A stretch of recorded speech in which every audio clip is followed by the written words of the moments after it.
महाविकास आघाडीचं हा तीन तिघाड आहे. हा तीन तिघाड आहे, पण काम बिघाडा नाही हे लक्षात ठेवा. तीन तिघाडा नक्की आहे.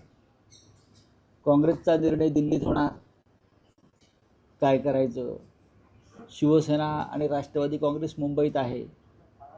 तीन पक्ष एकमेकांशी बोलत आहेत, ती बोलणी संपत नाहीत. प्रत्येकाची इच्छा आहे. त्याच्यामुळे म्हणजे तीन तिघाडा आहे. जसं तिकडे महायुतीमध्ये सुद्धा तीन चाकी रिक्षा आहे. या गोष्टी अशा प्रकारच्या निवडणुकांमध्ये होत असतात. एक जागा आहे,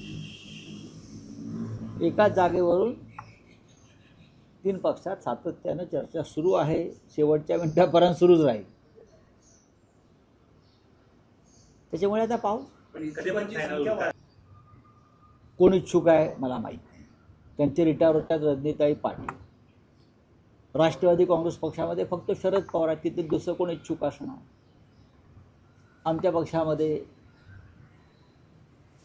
प्रियंका चतुर्वेदी निवृत्त होत आहेत. इतर काही दोन लोकांनी इच्छा व्यक्त केलेली आहे उद्धवजींना भेटून.